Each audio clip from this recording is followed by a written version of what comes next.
الرحمن الرحيم يريد الله بكم اليسر ولا يريد بكم العسر صدق الله مولانا العظيم.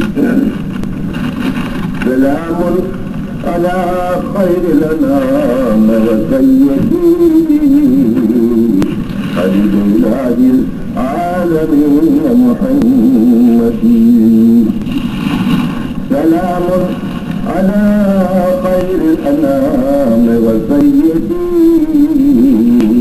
حبيب الله العالمين محمد. بشير نذير حاسم مكرم أتوف رؤوف من يسمى بأحمد. أتوف رؤوف من يسمى بأحمد. اللهم صل على سيدنا محمد وعلى آل سيدنا محمد وبارك وسلم. اللهم لك الحمد والشكر ثم لكم الشکر. بزرگان محترم و عزیزان مکرم، اللہ تعالیٰ کا جتنا بھی شکر ادا کیا جائے وہ کم ہے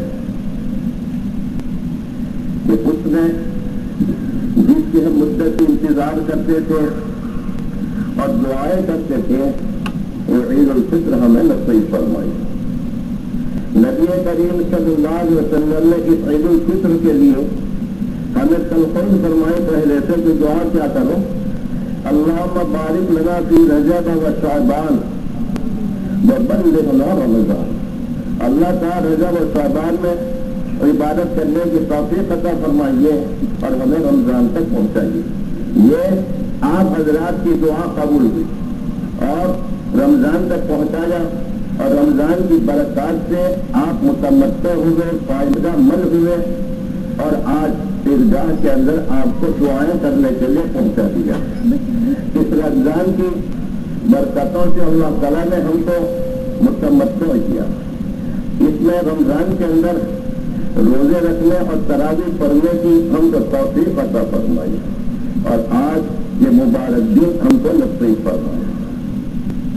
جس عید کے لیے نبی کریم صلی اللہ علیہ وسلم نے آج سے 1400 سال پہلے فرمایا کہ اس سوائی میں فرحتان، روزے دار کے لیے دو خوشی ہے، فرحت عند فطرہ و فرحت عند افطارہ.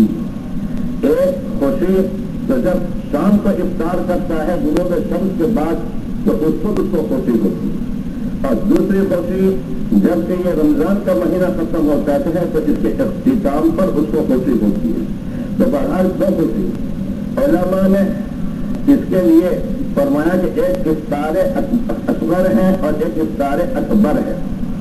افطار اصغر چھوٹا افطار جو روزانہ غروب ہونے پر ہم افطار کرتے ہیں، 30 دن ہم افطار کرتے ہیں، 29 دن افطار کرتے ہیں، یہ جو افطار ہے افطار اصغر. اور مہینہ کے ختم ہونے کے بعد جو افطار ہوتا ہے یہ افطار یہ گویا افطار اکبر ہے. اور فرمایا نبی کریم صلی اللہ علیہ وسلم نے کہ اس وقت کے اندر انسان کو دو خوشیاں ہوتی ہیں. اور واقعی آپ کا تجربہ ہے روزہ رکھنے والے حضرات کو کہ افطار کے وقت میں ایک طبعی طور پر روحانی طور پر ایک خوشی ہوتی ہے. اور آج آپ اس میدان کے اندر اللہ تعالیٰ سے دعائیں کرنے کے لیے اور ایک مہینے تک روزے رکھ کے اس کا شکریہ ادا کرنے کے لیے یہاں پر جمع ہوئے ہیں. لہذا یہ گویا یہ بھی کیا ہے کہ افطار ہے. تو یہ دو افطار ہوئے، لیکن یہ افطار کے لیے جو خوشی ہوتی ہے ایک اجناسی جلت ہے.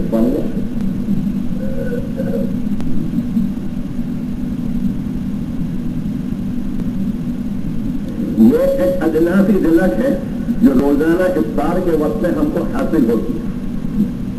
نیز آج روزہ رکھنا حرام تو اب یہ افطار ہو گیا. اس وقت بھی خوشی ہوئی کہ ہم یہاں پر آتے ہیں زرق بخت کپڑے پہن کر خوش خوش ہو کر کے، لیکن یہ خوشی ایک اجناسی جھلک ہے اس خوشی کی جو میدان محشر اور آخرت کے اندر ہم کو حاصل ہوگی.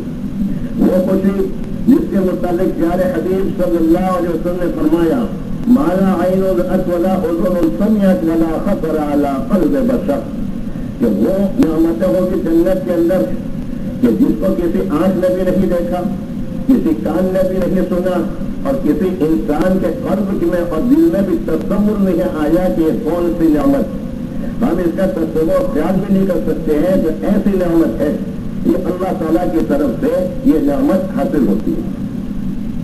اسلام کا عید کے سلسلے میں ایک نرالا مزاج، اسلام کا عید کے سلسلے میں ایک نرالا مزاج، اور وہ یہ ہے کہ جب کوئی کام انسان کرتا ہے تو کامیاب ہوتا ہے، اس کے اوپر اس کو انعام دیا جاتا ہے، بخلاف دیگر مذاہب کے۔ اگر ہم غور کریں تو دوسرے اہل مذاہب میں اپنے آباء و اجداد نے جو کچھ کیا تھا یا جو واقعہ پیش آیا تھا اس کے اوپر یہ کہ وہ خوشی مناتے ہیں۔ چنانچہ عیسیٰ علیہ السلام کی پیدائش عیسائیوں کے خیال کے موافق 25 دسمبر کو ہوئی، لہذا کرسمس ڈے یہ مناتے ہیں۔ حالانکہ یہ ان کا خیال غلط ہے کہ 25 دسمبر کو ان کی پیدائش ہوئی، یہ خیال غلط، لیکن بہرحال یہ ہے کہ 25 دسمبر کو مانتے ہیں کہ پیدائش ہوئی، لہذا اس کو کرسمس ڈے اور خوشی کا دن مناتے ہیں۔ جہاں ان کو ماننے والے ہیں وہاں تو ہم نے دیکھا کہ 8 دن 10 دن 15 مہینہ تک یہ شامیاں لگاتے ہیں، خوشیاں مناتے ہیں اور چھٹیاں رہتی ہیں اسکول کے اندر، اور اپنے گھر کی تمام چیزوں کو بیچ دیتے ہیں سستے دام کے اندر اور نئے چیزوں کو بساتے ہیں۔ تو بہرحال یہ ان کی خوشی کا دن ہے۔ یہود جب حضرت موسیٰ علیہ السلام اور بنی اسرائیل کو اللہ تعالیٰ نے اپنے فضل و کرم سے بچا لیا اور فرعون کو دریائے قلزم کے اندر ضرب کر دیا، تو اس کی خوشی کے اندر یہ ہے کہ روزہ رکھتے تھے، خوشی مناتے تھے۔ بخلاف اور بھی مذاہب اور ملل ہے کہ ان کے اس درمیانی سال کے اندر بہت سی خوشیوں کے مواقع آتے ہیں، وہ خوشیاں مناتے ہیں، لیکن اسلام نے اس گزشتہ کے اوپر نہیں بلکہ آئندہ کے اوپر انسان جو کارنامہ کرتا ہے اس کے اوپر عید مقرر کی۔ اگر اللہ تعالیٰ مقرر کرنا چاہتے ہیں کسی خوشی کو تو فتح مکہ ہوا تو 8 ہجری کے اندر، تو اس وقت کے اندر خوشی مقرر کرتے ہیں چلو یہ تمہارا عید کا دن ہے۔ اور جب پہلی مرتبہ حضرت بلال رضی اللہ تعالیٰ عنہ نے خانہ کعبہ کے اوپر چڑھ کر کے اللہ اکبر کی صدا جب لگائی، اللہ کی آواز کو بلند کیا، تو اس وقت میں عید کا دن مقرر کرتے، لیکن ان گزشتہ چیزوں کے اوپر نہیں۔ زینب سلطان بود میرا باپا سلطان تھا، بادشاہ تھا، یہ تھا وہ تھا، وہ نہیں، بلکہ ہمارے بزرگ کہا کرتے تھے تو کس کی، ارے تو کون ہے ذرا تو بتا کہ تیرا باپ ایسا تھا، تو نے کون سے کارنامہ کیے، تو کس کی۔ لہذا ہماری جو خوشی کا دن ہے، جب رمضان کے اندر افطار ہوتا ہے تو تکمیل افطار کے اوپر اللہ تعالیٰ نے یہ عید الفطر ہمیں نصیب فرمایا۔ اسی طریقے سے جب حجاج کرام میدان عرفات کے اندر جا کر کے وقوف کرتے ہیں، اور نبی کریم صلی اللہ علیہ وسلم نے فرمایا کہ الحج الوقوف، یعنی حج تو اصل میں وقوف عرفہ کا نام ہے۔ جب نبی الحجاج کو حجاج نے وقوف کر لیا تو ان کا حج پورا ہو گیا۔ اس تکمیل حج کی خوشی کے اوپر اللہ تعالیٰ نے دوسرے دن کے اندر ہمیں عید اضحیٰ عطا فرمائی۔ تو یہ عید الفطر روزوں کا انعام اور عید اضحیٰ تکمیل حج کا انعام ہے۔ جب انسان نے یہ کارنامے کیے تو اللہ تعالیٰ خوشی بتائی، تو گزشتہ کے اوپر نہیں بلکہ جب کہ انسان عمل کرتا ہے اس عمل کے اوپر ہوتا ہے۔ یہی فرق ہے مذہب اسلام اور دیگر مذہب کے مذاہب کی خوشیاں اور عیدین اور تہوار کے درمیان ہے۔ بہرحال اللہ تعالیٰ نے یہ ہم کو یہ خوشی کا دن بتایا ہے، بہت بڑا یہ شکر ہے۔ تو اسلام کا یہ نرالا مزاج ہے کہ ان کو جو خوشی عطا کرتی کی جاتی ہے اس کے کارنامے کے اوپر کی جاتی ہے، گزشتہ جو واقعات پیش آئے اس کے اوپر کوئی خوشی ان کو نہیں دی جاتی۔ معلوم ہوا کہ آج کا یہ دن یوم الجائزہ اس کو کہتے ہیں، یعنی بدلے کا دن، جب ایک مسلمان نے مہینہ بھر اللہ تعالیٰ کے حکم کے موافق کہ کھاؤ پیو مت اور سب کچھ گھر کے اندر موجود ہے الحمدللہ، تو فریج کے اندر سب چیزیں بھری ہوئی ہے اور انسان کھول کر کھانا چاہے تو کوئی روکنے والا نہیں، کوئی روکنے والا نہیں، کوئی مانے نہیں، بیوی بھی یہ ایک حرف نہیں اٹھا سکتی کہ تو کیوں کھاتا ہے کیونکہ وہ حاکم ہے۔ لیکن اللہ تعالیٰ کے حکم کی وجہ سے ایک انسان، بلکہ ہمارا چھوٹا سا بچہ بھی بیچارہ جو ابھی مکلف بھی نہیں ہے، وہ کھانے پینے سے رکا رہا۔ وہ کیوں؟ اللہ تعالیٰ کے ایک حکم کے ماننے کی وجہ سے۔ تو اللہ تعالیٰ کا حکم کو جب مانتا ہے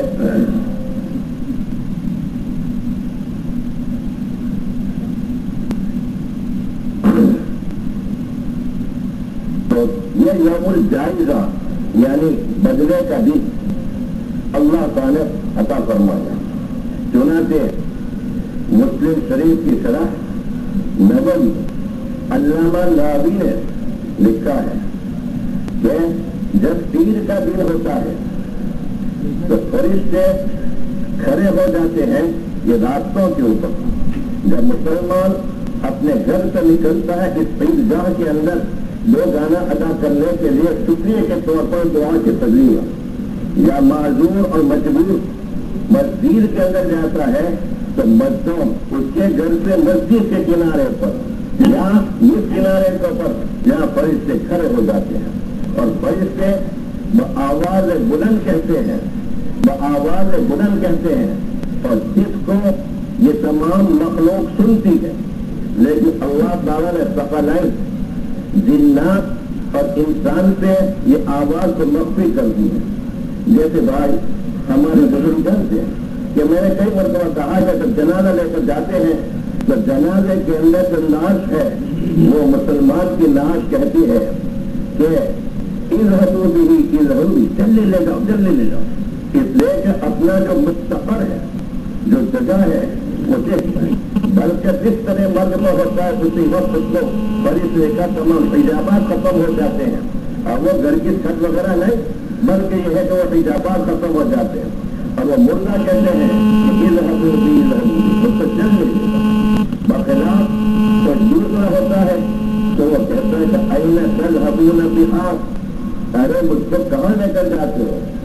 عربی کے اعتبار سے علماء محدثین نے بیان فرمایا اين تذهبون دینی کہاں مجھ کو کہاں، بلکہ جانے والے کو غیر کو اپنی زندگی سے اپنی ذات سے بھی اتنی نفرت ہو جاتی ہے کہ اپنا نام لینا مناسب نہیں سمجھا۔ جب کسی سے نفرت ہوتی ہے یا اپنے اوپر اللہ کی جلال میں اگر توبہ کرتا ہے تو اين تذهبون بها کہتا ہے، بها یعنی کہاں لے جاتے ہو مجھ کو؟ کچھ سامنے تو وہ آتش نظر آتی ہے، وہ سانپ اور بچھو اس کو نظر آتے ہیں کہ مجھ کو ایسی مصیبت کے لیے تم لوگ کہاں لے جاتے ہیں، اس سے وہی پکارتے ہیں۔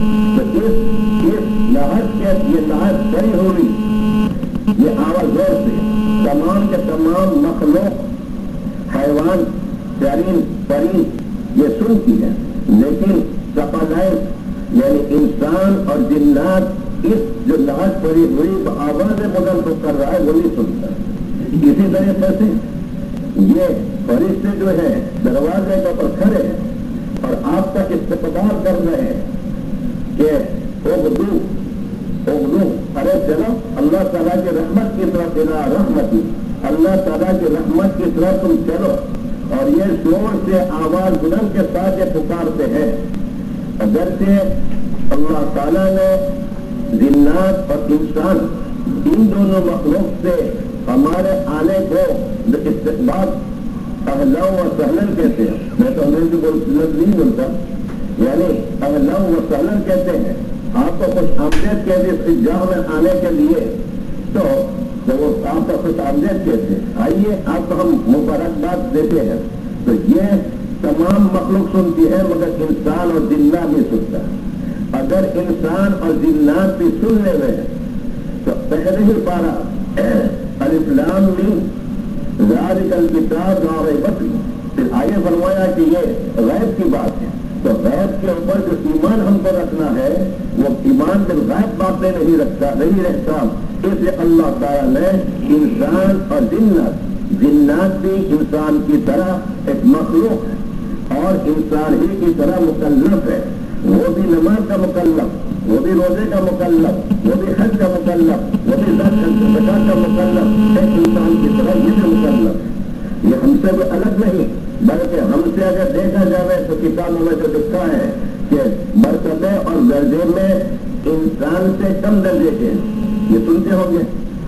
یہ جو ہے دن، یہ درجے کے لیکچر حضرت حسن بصری رحمۃ اللہ علیہ کے پاس جنات علم سیکھنے کے لیے آتے ہیں. شیخ الاسلام مولانا حسین مدنی رحمۃ اللہ علیہ کے پاس دارالدیوبند کی دارالحدیث کے اندر جنات بھی آتے تھے لیکن نظر نہیں آتے.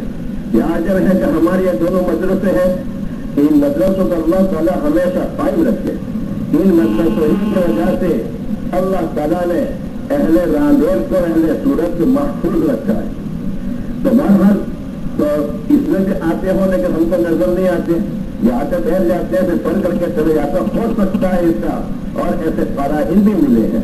تو بہرحال جنات اور انسان سے اللہ تعالیٰ نے فرشتوں کی آواز کو مخفی کر دی ہے، لیکن ان دو مخلوق کے علاوہ آپ جو آتے ہیں تو آپ کا استقبال کرتے ہیں تو یہ تمام مخلوق سنتی ہے اور فرشتے کہتے ہیں اغدو اغدو، چلو چلو اللہ تعالیٰ کی رحمت اور اللہ تعالیٰ کی مغفرت کی طرف. اور جب نماز پڑھ کر امام صاحب کی ابتدا کر کے 2 رکعت پڑھ کر کے دعا کر کے الہاؤ زاری کے ساتھ جب جاتے ہیں تو فرشتے کہتے ہیں کہ اللہ تعالیٰ کو کہتے ہیں کہ جاؤ قد غفرت لکم، میں نے تم کو معاف کر دیا، میں نے تم کو معاف کر دیا. قد غفرت لکم، میں نے تم کو معاف کر دیا.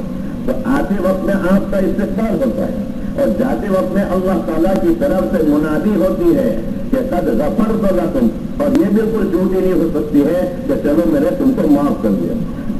جو کچھ تم نے اب تک کیا تھا یہاں آ کر کے اس میدان کے اندر تم نے امام صاحب کی ابتدا کے اندر اور اپنے طور پر جو عاجزی کی ہے، انکساری کی ہے، اللہ کی جناب میں روئے چلائے ہو، چلو ہم نے معاف کر دیا، آئندہ سے تمہارا حساب یہ الگ ہوگا.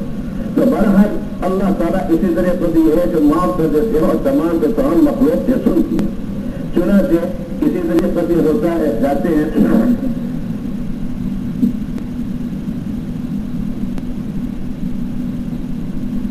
مسلمان کی عید بہت سادہ ہوتی ہے، اس میں نہ کوئی خرچہ ہوتا ہے، نہ کوئی پٹاخے ہوتے ہیں، نہ کوئی آتش بازی ہوتی ہے.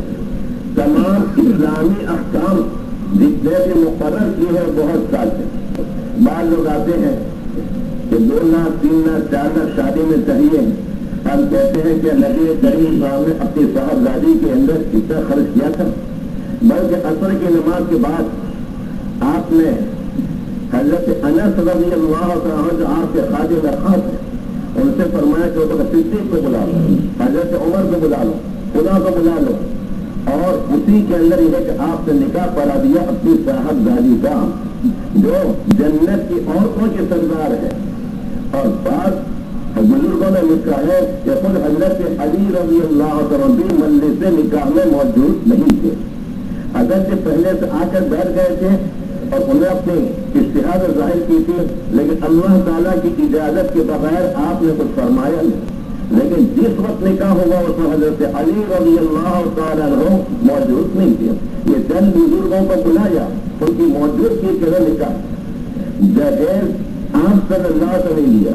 حضرت علی رہو آپ کے کیونکہ پرورش کے اندر تھے، جسے ایک تکی اور ایک تکیا چمڑے کا، ایک بستر تکیا کا، یہی چمڑے کا، یہ ہے کہ آپ نے دے دیا اور کوئی زیادہ چیز نہیں دیا.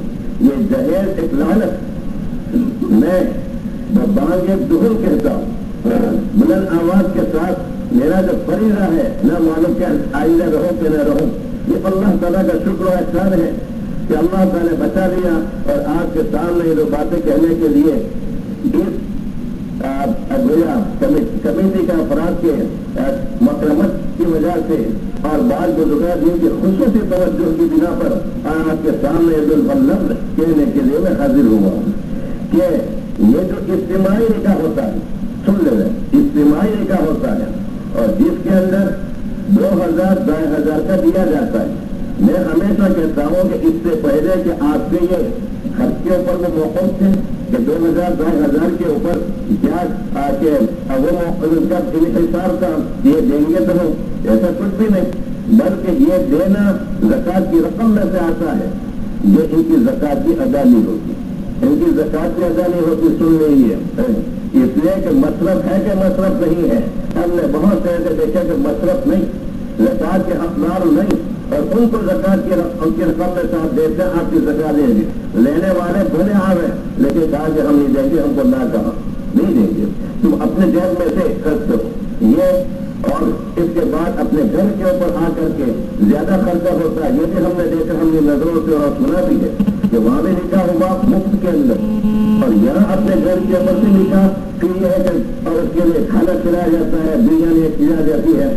حضرت نے کہا کہ ایسے ایسے ہوتے ہیں کہ مسجد تک جانا رک جاتا ہے، اتنا ہو جاتا ہے، تو ایسے دینے سے گناہ ہوگا اور آپ کی زکوٰۃ نہیں ہوگی۔ اس سے اللہ کے واسطے اس سے احتراز کیجیے، جس کو دینا ہو اپنی خاص پہ کپڑے دے دو، یہ دے دو، اس سے ہم انکار نہیں کرتے، مگر اس طریقے سے جہیز کے نام پر 2500 3000 کا سامان دینا اور اس کے بعد فوٹو لینا، تصویر کشی کرنا اور پھر یہاں کے اخبار کے اندر آنا، یہ کون سی صورت جائز ہے؟ یہ بالکل ناجائز، یہ نمائش ہے کہ ہماری جمعیت میں یہ کیا، ہماری اس نے یہ کیا، ہماری اس نے یہ کیا، دیکھو یہ ایک نمائش ہے، بالکل جائز ہے۔ بہرحال میں یہ عرض کر رہا تھا کہ نبی کریم صلی اللہ علیہ وسلم نے اپنی صاحبزادی کا جو نکاح کرایا بہت ہی سادگی کے ساتھ، اور حضرت علی بھی نہیں تھے اور حضرت فاطمہ کو بھیج دیا، اور ام ایمن رضی اللہ تعالی عنہ جو عام صلی اللہ علیہ وسلم کی امینا تھی، یعنی دودھ پلانے والی، آپ کی پرورش کرنے والی، انہوں نے پھر حضرت فاطمہ رضی اللہ تعالیٰ کو حضرت علی جو پاس میں رہتے تھے ان کے یہاں گھر بھیج دیا، بس اور نہ کوئی ٹیکسی آئی، نہ کوئی پٹاخے ٹوٹے، اور نہ کوئی جہیز ہوا، نہ کوئی ٹکٹ۔ اگر ہم سنت پر عمل کریں گے تو انشاءاللہ ہمارے بچوں کا نکاح میں بھی خیر رہے گی، لیکن اول دین کے اندر کئی جگہ میں نے کہا کہ اول دین کے اندر جو شریعت کے خلاف ہوتا ہے کہ آتے ہوئے غیروں کے طریقہ اختیار کرتے ہیں، پٹاخے بجاتے ہیں، یہ کرتے ہیں، تو نبی کریم صلی اللہ علیہ وسلم کی جب نافرمانی، اللہ کی نافرمانی ہوئی تو اس نکاح میں کیسے خیر ہوگی، کیسے برکت ہوگی؟ وہ پھر 8 دن کے میں طلاق ہو جاتے ہیں، مہینے میں طلاق ہو جاتے ہیں، یہ وہی انجام ہوتا ہے۔ لیکن سنت طریقہ اگر ہوا تو انشاءاللہ کبھی ایسا نہیں ہوگا۔ اس لیے میرے بزرگوں یہ ذرا اختیار کیجیے کہ ایسے لوگ جو لینے کے لیے بھی آتے ہیں تو میں تو انکار کرتا ہوں کہ اس کو دینا بھی نہیں چاہیے، آپ کی زکوٰۃ بھی ادا نہیں ہوگی۔ ہاں اگر وہ غریب ہے تو آپ کپڑے خرید کر کے ان کو دے دو اور کرائے کے پیسے بھی دے دو، اس سے ہم انکار نہیں کرتے کہ صحیح مصرف کے اوپر آپ سے زکوٰۃ کی رقم خرچ۔ بہرحال آپ کے لیے 8 بجے کا وقت مقرر کیا گیا ہے اور ٹرسٹی صاحبان نے بھی فرمایا ہے کہ وقت کا خیال رکھا جائے۔ 5-7 منٹ آنے میں تاخیر ہوئی، اس کے لیے معذرت خواہ ہوں، حضرت صاحب سے بھی آرام ہو جاتے۔ آخر کے لیے ہمیشہ بتایا جاتا ہے عید کی نماز کا طریقہ، یہ دعا کی جائے کہ میں عید الفطر کی 2 رکعت واجب نماز خیر زائد تکبیروں کے ساتھ امام کے پیچھے ادا کرتا ہوں۔ اس امام کو اس کہنے کی ضرورت نہیں، مسجد میں بھی اس کہنے کی ضرورت نہیں، خدا نہ خاصہ امام صاحب کا وضو ٹوٹ گیا، دوسرے آ گئے تو وہ پہلے امام ختم ہو گئے، اس سے اس امام کہنے کی ضرورت نہیں، امام کے پیچھے نماز پڑھتا ہوں۔ تو کہا کہ عید الفطر کی 2 رکعت واجب نماز 6 زائد تکبیروں کے ساتھ امام کے پیچھے پڑھتا ہوں اور اللہ اکبر کہہ کر ہاتھ باندھ دیں گے امام صاحب کے کہنے کے بعد۔ اس کے بعد یہ کہ سبحان اللہ پڑھیں گے، ہم بھی پڑھیں گے، آپ بھی پڑھیں گے، امام سے بھی پڑھیں گے، یعنی ثنا کے بعد 3 تکبیریں اس میں زائد ہوگی، پہلے ہوگی اللہ اکبر، ہاتھ چھوڑ دیں، اللہ اکبر، ہاتھ چھوڑ دیں گے، اللہ اکبر یہ کہہ کر تیسری تکبیر کے اندر ہاتھ باندھ لیں گے۔ تو پہلی 2 تکبیر کے اندر ہاتھ چھوڑ دینا ہے اور تیسری تکبیر کے اندر ہاتھ باندھ دینا ہے۔ پھر امام صاحب قرات پڑھیں گے تو ہمیں غور سے سننا ہے۔ پھر دوسری رکعت کے اندر پہلے قرات ہوگی اور قرات کے ختم ہونے کے بعد 3 تکبیریں ہوگی، اللہ اکبر چھوڑ دیں گے، اللہ اکبر چھوڑ دیں گے، اللہ اکبر یعنی یہ اور اس کے تیسری تکبیر کے بعد چھوڑ کر چوتھی تکبیر امام صاحب کہیں گے، وہ رکوع کی تکبیر ہوگی، یہ گویا واجب ہے۔ تو اس طریقے سے 2 رکعت نماز ادا کی جائے گی اور اس کے بعد ان کی ساری اور الحاق کے ساتھ دعا کی جائے گی، اور تاکہ ہماری جو حالت ہے، یہ جو واقعات اور حادثات پیش آتے ہیں، پانی کی صورت کے اندر پیش آتے ہیں، زلزلے کی صورت کے اندر پیش آتے ہیں، یہ تو ہے یوم الجائزہ یعنی بدلے کا دن، انعام کا دن، بچوں کو یہ ہے کہ انعام دیتے ہیں تو یہ انعام ہے، تو یہ انعام کا دن ہے اللہ تعالیٰ کی طرف سے۔ تو اس کے باوجود بھی اللہ تعالیٰ کی طرف سے تھپڑ پڑتی ہے، یہ بمنزل آلارام کے ہے۔ آلارام ہم کو صبح کے وقت اٹھنے کے لیے آلارام رکھنے دیتے ہیں تاکہ وقت معین پر ہم اٹھ جائیں، تو یہ بھی ہم کو چوکن نہ کرنے کے لیے یہ آلارام ہے، یا تو پانی کی صورت کے اندر، یا یہ کہ زلزلے کی صورت کے اندر، یا فتنہ و فساد کی صورت کے اندر۔ اگر ہم نے اپنے اخلاق اچھے رکھے تو کہہ سکتا ہے کہ یہ ہے مسلمان۔ اگر حضرت اجمیری رحمت اللہ علیہ قبر میں سے اٹھ کر آ جاویں اور یہ چلتے ہوئے ہو جاوے تو تمام کے تمام ہمارے غیر مسلم بھائی بھی کہیں گے مسلمان ایسا ہونا چاہیے۔ اور ایک انسان نے کہا کہ ہم جاری میں تھے تو غیر مسلم مسلمان کی عظیم بات مسلمانوں کی یہ وہ، اور جب اجمیر آ گیا تو وہ ٹھیک بیٹھ گیا۔ تو کہتے ہیں کہ میں نے کہا کر کیا کہ یہ ہے مسلمان حقیقت کے اندر جو اجمیر کے لیے سوئے ہوئے ہیں۔